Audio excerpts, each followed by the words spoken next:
Hi everyone, it's Rax. I just got done blasting Path of Exile's Dawn of the Hunt update for about 17 hours. And the interesting thing about this launch is it was one of the most polarizing things I have ever seen as a launch in an ARPG. So some people absolutely love it, and some people really, really don't like it, and kind of everything in between. And I wanted to have as much as I possibly can, a constructive conversation about my thoughts on it and some things that I saw from chat spamming for 17 straight hours, and also share a couple of thoughts that were shared on the internet, one from Grinding Gear Games and one from our friend Neversink, the loot filter goat for Path of Exile. So let's cover just a few things that this patch was trying to accomplish that, at least from my experience so far, went pretty well. I haven't really gotten to test the end game yet. I'm just going to assume that the end game changes are better. Honestly, the end game was probably the worst thing about POE2, and the changes sound pretty decent. So I'm guessing that the end game is better, but hopefully that statement ages well. But one thing, at least so far, it appears they've done a nice job of is nerfing the outliers, right? The stat stackers that just AoE pentakill everything. I mean, don't get me wrong, I'm not stupid. People with theory craft something godly again and again and again, but at least they're trying to rein it in here. It seems like they're doing that. As Callie is playing with her squeaky toy behind me. God, she's cute. They put in a ton of new content and gems. That's nice. A lot of the gems didn't really seem that useful, but at least they're there and they can tweak it and make it more interesting. I noticed I play this game a lot. I had already 800 hours in just the previous patch. A lot of the visuals, a lot of the little things that they've changed. You do the trials and it says floor complete, trial complete. Some of the indicators that they have throughout the game, they look pretty good. There's tons of bug fixes. Say what you will, the bosses are now bosses. Yeah, you're going to learn the boss mechanics now because you're going to be fighting them for a while, and that's probably how they should be, right? So moving toward the vision. And another thing that I noticed in the campaign is I had a lot more crafting mats than I've had before. Like before, I was just living off of yellows. Whatever yellow dropped, that's just whatever I used. I actually had a good amount of transmutes and augs. I was getting a lot more runes and the different kinds of runes. Callie, can we relax a little bit? Where is she? Good girl, good girl. I had a lot of crafting mats yeah, good girl, to make my stuff. Sorry. So anyway, the point of that conversation is they are doing some good things. Path of Exile is improving. It's in early access. Okay, whatever. Now let's get to the part that you were probably all waiting for. What are some of the negative, or what doesn't feel quite right about Dawn of the Hunt? In so many conversations, I think what it all boils down to is the general pacing of the game. For most of the campaign, unless you're playing a very, very well-oiled machine, a very good build that's theory crafted with very, very good gear, you're going to feel weak. And you're usually going to feel weak in terms of damage, and in terms of defense, and in terms of crowd control. When I got to Act 3, most of my deaths were from these little light stuns from the projectiles that some of the monsters would throw out. I just get stunned just for a brief moment, and that was enough to get me killed when like you're running for your life with how powerful the monsters are. Even the trash mobs like sometimes feel like each of them are Ragnaros with how fast they come after you, and they just they just murder you instantly. They're insane. Um so the whole time I felt like some people are calling it a giant slog, whereas other people say, oh, thank God, like we finally have something to fight. I can see both sides, but I think in general, more people feel like it's just so difficult to go through. So another thing about that is in general, like just to explicitly call it out, they know this. We've been begging a game like Diablo 4 to add difficulty, add rewards to the game. Been begging them. It's just way too easy. Everything is just free. We don't get to do anything. So we can't necessarily do the exact same thing when PoE2 adds it and then say, no, no, no, we hate it, unless we can actually articulate like what's wrong here. And the way that it feels to me is the way that the difficulty is added into the game. Here's how it feels to me. Feels like grinding gear games got together and they say, we want the combat to be meaningful. We want the choices to really matter. We want the game to propose challenges all the time. And so that's exactly what they did. They put challenges everywhere. It's challenging right away from the second zone. In the second zone, like I walked in after killing the, what's it called? The Miller boy. Go to the town, go to the next zone. A wolf can bite me for like 60% of my health. A wolf, just one, the first wolf. And the witch that casts like her little spell like on the ground can 100 you. Don't ask me how I know that. Just boom, gone out of nowhere. It's like, it feels like they just spread difficulty evenly everywhere throughout the game, on the trash mobs in the zones, in the ascendancies and the passives, and speccing your character in the itemization and this and that. Just, it's just everywhere. And I wish that it was a little bit more strategic. Like, for example, it's not exactly the same genre. If we think of a game like Elden Ring, you're going through the trash, it's not so hard. You get to like the big gate of the castle. Now it's pretty hard. You can see the cannons and the archers. You got to make a plan. Okay, you get past that. Okay, then you go through and you get the sense, yep, oh yep, there it is. There's the big huge boss. Here's the big fight. There's like ebbs and flows to it. It feels like without a really optimized build, you are constantly being hunted all the time. Whereas, give them a little bit of a chance here, bam, big fight, da da da da da. So, tied to this a little bit, this is something that I think really, really takes away from the fun aspect or the dopamine is building your character. And let's talk about ascendancies and the passive tree. So, um, when I play Path of Exile 1, a game that is very refined, it's had years and years and years and years of development. Whenever you do your first ascendancy, a lot of times those first 2 points are just incredible. Like they actually just completely change your character. I remember they nerfed it, but when I got Butter Boy, that big golden avatar, that thing just was so insanely powerful that when I beat the lab, I was so happy. I got this awesome reward. It actually really changed the way that I played the game, and it was really fun. It made me really look forward to overcoming that challenge for the reward. And another one is like, I can't remember what ascendancy it is, but one of them gives you like your endurance charges, power charges, and frenzy charges are set at 4. You just get 4 of each of them in PoE1. And in PoE1, the charges actually do something. It's something like that. When you get that, you just feel so much stronger. It's just an awesome feeling. When I played Huntress and Lich today. When I played Lich today and I ascended, I took the node that said you have to spend 3% of your energy shield on a spell cast, but you do 30% more damage. I'm like, okay, I have energy shield, no problem. But then I played it for 10 seconds. Guess what happens? You have no problem managing your energy shield as a resource to do this extra damage. You're feeling good about it. But then a monster hits you. And then you have to wait the entire time they're chasing you. You got to wait for your energy shield to go up even a little bit to cast a spell.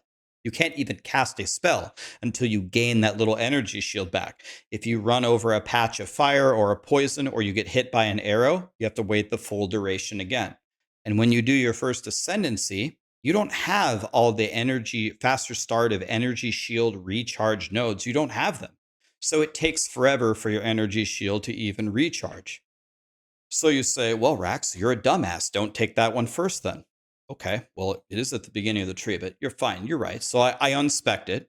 And then I spec'd into the one that drains 5% of your mana per second in order to get, I think, 30% more damage or something. And I did that one. And when I did that one, my mana decay was more severe than my mana regen, even after taking the big mana regen node at the start of the tree. So I was constantly decaying and running out of mana flasks. Then I looked at the other trees, and the other branches there at the beginning weren't really all that good for me. So what I ended up doing was putting in a lot of points in my passive tree for the mana regen so I could take that one. The point that I'm trying to illustrate with this is it's a huge difference between POE1, you beat it and you get the golden avatar that just is a super godly thing for you. It was probably overpowered, but there's a lot of good ascendancies in POE1. And in POE2, some of them feel like it, you don't even really sometimes feel if it's an actual buff. Um, like maybe one of the ones that I can think of in POE2 that felt pretty meaningful is Tailwind, when you're like the Ranger thing where you're running faster. That one was noticeable. That was really good when you finally pick up Tailwind. But that's something that I would encourage grinding gear games to look at. I feel like the ascendancies are a big moment where you can reward the player for overcoming one of the challenges that you're building. Similar thing on the passive tree. As I was building out my character today, like now the passive tree is severely nerfed. They nerfed the jewel slots. That's like an end game thing. But they toned down a lot of the notables, like Eldritch Battery and stuff like that. They just don't want to make it that appealing. You don't want to make it so obvious that you just go run to it. But what ended up happening is, as I was building my lich, as I was moving around the tree, I found myself like not super insanely excited for any node that I was particularly going for.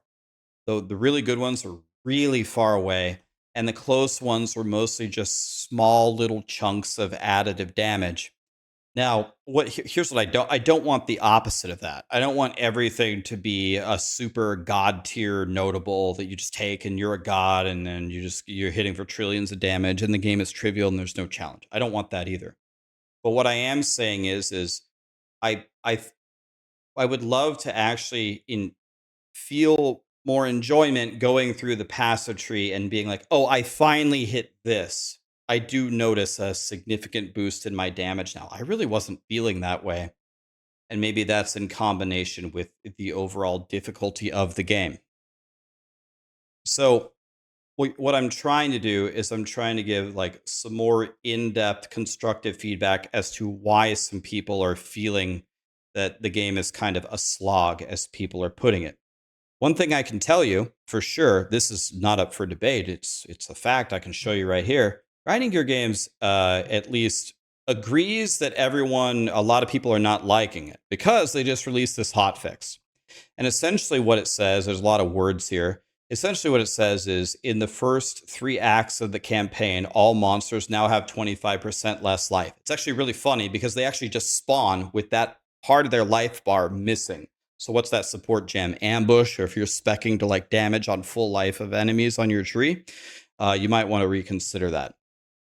But I'm 100% certain this is not their go forward fix. This is just something they could slap together right away to try to help people, that are struggling on the campaign with the difficulty. And I give them credit. They're listening. They did something literally on the same day. They're trying to help. I give them credit for that. I'm not mad. I got through acts 1 through 3. I'm in act 4 on my witch. I'm in act 2 on my huntress. No problem. So before this hotfix, so I'm not having difficulty. I'm getting through it, but I definitely feel that the game has changed. There's definitely a big shift in the player power and relative to the monster power, and people are really really noticing. Another thing that I wanted to talk about was the Huntress, and I was going to explain some things. And one of the things that I can do is echo a lot of the notes that Neversink wrote here. I think he did just a beautiful job here writing this. He just posted this. Already has 33,000 views. But anyway, He said he's stuck for 3 hours on the Act 2 boss, and he wants to talk about some problems with the Huntress. High effort, low payoff. He said, why wouldn't I just whirlwind and twister spam versus stop and you parry and you disengage and you get the frenzy charge and then you use the attack? So to me, playing the Huntress like that properly felt like playing Street Fighter instead of playing an ARPG. But I also recognize there's a lot of classes a lot of classes and ascendancies that are going to be in PoE2, and not every class has to be for me. And in fact, classes that fit different archetypes or different playstyles are good. So the fact that the Huntress has this playstyle is probably really cool. But the problem is the low payoff. It never seemed worth it to me either. I agree with Neversink. Maybe when you actually theory craft it and math it out, maybe it is better if you execute it perfectly. But this was just doing something like this, or doing what's it called, rake with the little aftershocks. It was just so much easier that there needs to be a better balance of if we're gonna concentrate this hard and execute this many perfect combos, we've got to be able to get more output out of it. There's too many buttons. He plays with WASD, the dodge, the attack, the potion, the parry, the disengage. I play with force moves, so it's a little bit easier for me. But a lot of people were complaining about this. The poor mobility, we have the disengage, but the gap closers aren't enough. I would say this was exactly a problem for me, but other people were agreeing with it. No good melee attacks. You want to know another thing that, again, maybe if you actually punch in a path of building, I'm wrong, but just looking at it just with the naked eye, looks like almost all of the nodes that are very close to the starting thing are for projectiles. I go left, 40% projectile here. I was just wondering, I was like, so I guess I'm just playing projectiles and my melee is just kind of there for flavor to either freeze the boss with the icy one, or you take the regular spear jab because it has like the highest base damage, or take the rake just to apply the bleed. But it if this was a class that was actually supposed to synergize, I didn't feel the synergies like coming out of the entrance of the passive tree to build like an actual kind of hybrid character. I felt really forced. I felt like I was being very dumb if I didn't spec into the projectile part mostly. So I completely agree with what he said here. And not enough support gems. So the way that I would phrase this is there's a lot of support gems, but it still seems pretty obvious like which are the really good ones and which ones just seemingly I can't really logically take this in my build. It doesn't really make any sense, or the benefit is very, very low. So I'm excited to see I'm not really excited to see more support gems from Grinding Gear games going forward. I would like to see support gems that actually truly compete with each other. Where if you gave 10 players a build, anything, Ice Strike Monk, and you say what were the 5 supports you'd put on Ice Strike, and there are like actually 10 really good choices, and they pick a bunch of different combinations for different reasons, that would be like an ideal state of the game for me. What I don't need is 300 choices, but 5 of them are just clearly the best. Now, that's easier said than done. That's essentially just me sitting from the comfort of my own home saying, "We'll just design a perfect game, Grinding Gear games." Like, well, why can't you do that? Grinding Gear games made Path of Exile 1. They make good games. And I think that there have been some improvements to the game with this patch from 0.1. I acknowledge that. I acknowledge their insane speed to try to address a high level issue with a lot of players. I give you massive credit for that. That was great. This video was just to start a discussion in hopefully a constructive way of some of the ways, some of the reasons that we're feeling a certain way. I would love to see the pacing of the game feel a little bit better, kind of ramp up to a difficult fight, and then have that difficult fight, and then a good reward for beating it, another one, and then we do go to the trial and we beat it, and the ascendancy is really juicy right from the beginning. Some really cool things that you're hunting for in the passive tree, rather than taking every notable and crucifying it and making you really think, well, do I want this or not? When every single decision is an opportunity cost or a huge trade-off, I don't have fun. I have less fun solving it, right? It's fun to solve that sometimes, but when you're solving it all time, it becomes more homework than a video game. So, those are some thoughts here. I guess I'm going to stop talking. I would love to know what you guys think. I'm sure there are some people that are going to sit there and tell me I'm a piece of shit noob and I have no idea what I'm talking about.